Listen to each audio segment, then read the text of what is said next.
these combat sports, it got to come from the fighters. You know, just like boxing, I think if the fighters come together, they can make anything happen. The fighters don't understand the level of power that they carry because they think, oh, since they cutting a check, they got the power. Right. You know, but they can't cut the check without us. Mm-hmm. You know, but it's the fighters that need the money that makes it hard. Right. Because the fighters that already got the money, they can make a stand for something. But the fighters that doesn't, they like, well, you can do that. I got to provide for my family.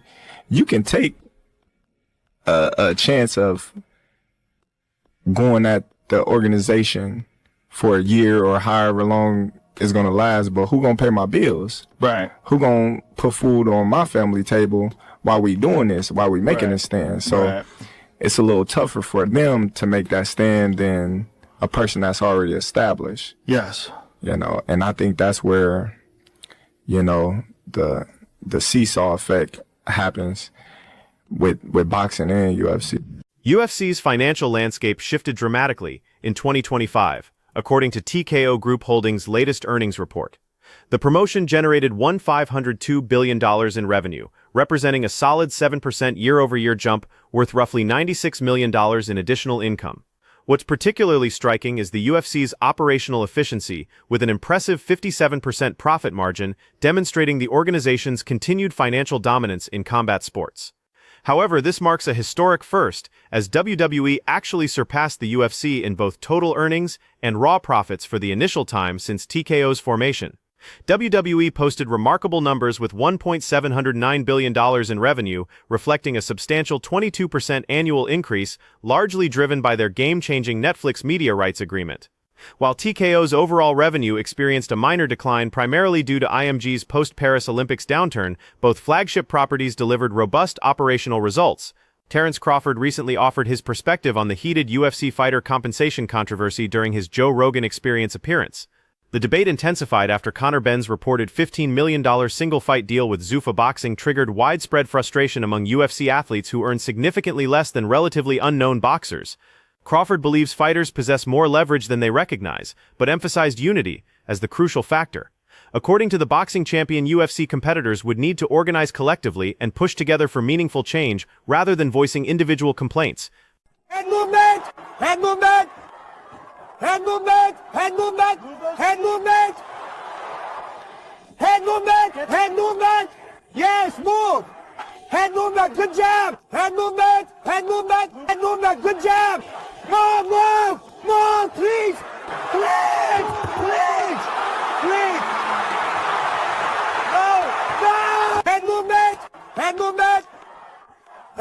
TKO Group Holdings executives clarified the financial structure behind Conor Benn's massive boxing contract during their Wednesday quarterly earnings call. President and COO Mark Shapiro addressed widespread criticism from UFC fighters regarding Benn's reported $15 million single-fight agreement with Zuffa Boxing after leaving Eddie Hearn's Matchroom Boxing.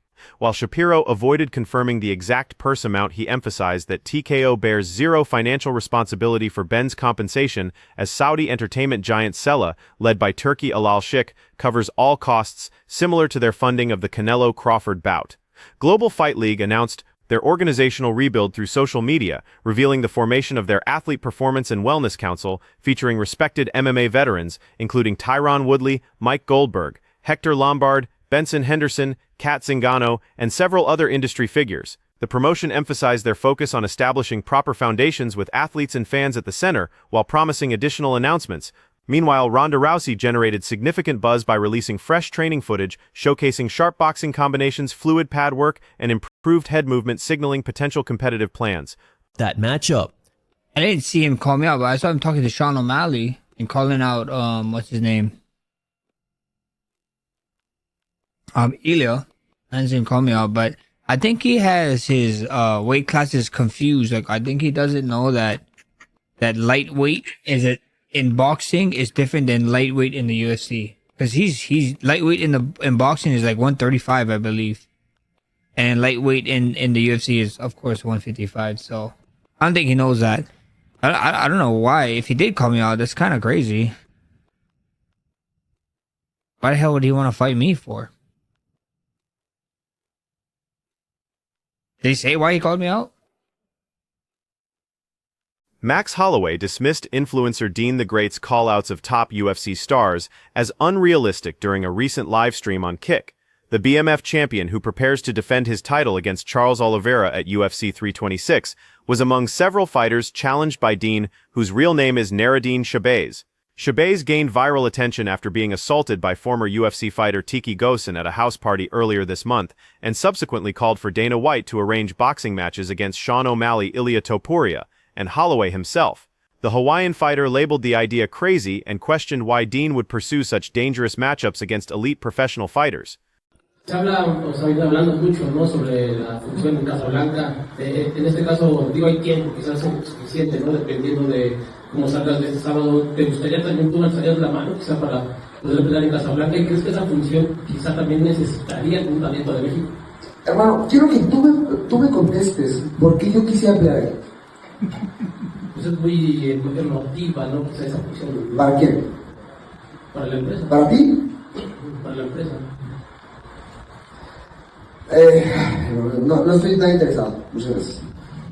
President Donald Trump personally requested Dana White bring an MMA event to the White House, creating excitement throughout the UFC roster about participating in this historic Washington, D.C. card. However, former flyweight champion Brandon Moreno made his position crystal clear during UFC Media Day in Mexico City, expressing zero interest in being part of the high-profile showcase. When asked about joining the potential White House event, Moreno displayed visible annoyance and definitively shut down the possibility without sugarcoating his response. He's earned his chance to fight for that belt. Now imagine that Khamzat is here in the United States preparing for that fight with Imavov. That would be my guess if I am thinking about what's next. But the reality is, one, how difficult is it going to be for him to get back down to 185? Because I'm telling you, he looks massive next to Roundtree. Two, how will he compete when he's back down there? And three, how does Imavov deal with the size of Khamzat Chimaev at this point? Because while Imavov was a 185-pounder, Khamzat was at 170, Chimaev looks like the bigger guy. He looks like the much bigger fighter. Now, I'm telling you, you guys have to watch that training footage. He looks like a monster at over 200 pounds. Khamzat Chimaev also has the Sean Strickland issue to deal with at 185. These guys cannot stand each other. Look, guys, when you are two athletes of the highest caliber and you have trained together and you have fought in sparring, one of those guys knows, or someone knows exactly what happened. But, as most say, what happens in the gym stays in the gym. Caio Baralho defended Reinier Derritter against criticism following the Dutch fighter's inability to answer the bell for the final round against Brendan Allen. While some fans questioned Derritter's determination, Baralho, who faces him in UFC 326's co-main event on March 7th, expects a motivated and dangerous opponent. The Brazilian anticipates the best version of Derritter, who took necessary time off and now returns with something to prove to both the world and himself. Baralho emphasized that accusations of being a quitter provide powerful internal motivation and believes Derritter will arrive in peak physical and mental condition. Following his September 2024 loss to Nassourdine Imavov at UFC Paris, which ended his impressive 14-1 no-contest streak in his last 15 fights, Baralho seeks to re-establish his title contention status. Daniel Cormier expressed concerns about Khamzat Chimaev's continued cuts to 185 pounds after observing recent training footage showing the Chechen fighter looking massive alongside Khalil Rountree Jr. and Luke Rockhold. DC suggested Chimaev's enormous frame might be better suited for light heavyweight, where he could compete without the brutal weight-cutting process and potentially perform at an even higher level. I can see Khamzat Chimaev becoming a two-division champ. I really do. Stylistically, bro, he's big. He big can enough, wrestle, and he's stout, he can yeah. strike. Can you imagine a light heavyweight wrestling like that? The champion has called for Pereira how many times now? How can you do that without defending? The only Yeah, one but that he the misses. only one that was able to do that was Conor McGregor. Maybe that weight cut, he doesn't want to make that weight cut anymore. I agree with you. He's big, bro. I think the light heavyweight division would be a better division for him. I feel like 185 pounds is a little more stacked. I agree. A mix up with him in there would make that division a lot more exciting. We've got one of the most unexpected. Henry Cejudo and Kamaru Usman echoed similar sentiments on their Pound for Pound podcast, advocating for Khamzat Chimaev's move to light heavyweight. Both former champions argued that Chimaev's natural size and physical frame align better with the 205-pound division and suggested such a transition would benefit him personally, while adding excitement to light heavyweight. Their analysis gains credibility given recent photos showing Chimaev appearing larger than ever before. Fluffy could probably make welterweight. That's my honest opinion. He could probably make welterweight because he's not the most hard-bodied. He's maybe a little soft-bodied, and I think maybe that's hence the nickname Fluffy, right? And he needs to maybe work on that because he could be a champion, certainly in the welterweight division, certainly at middleweight because the man was on a ridiculous 8-5 winning streak.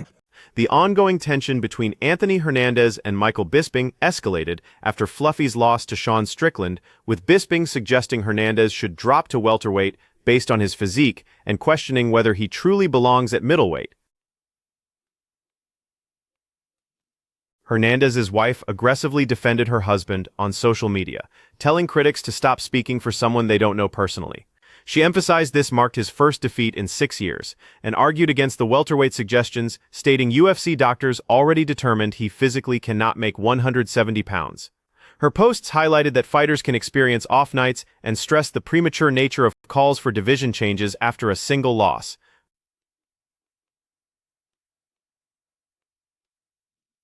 The week's top internet memes came from Scrappa Dilly, claiming third-place recognition for their creative MMA content.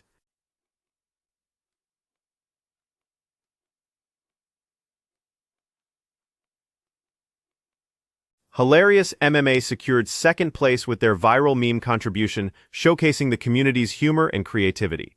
Midwinter Path earned the top spot with their #1 meme, demonstrating the continued popularity of MMA-themed social media content.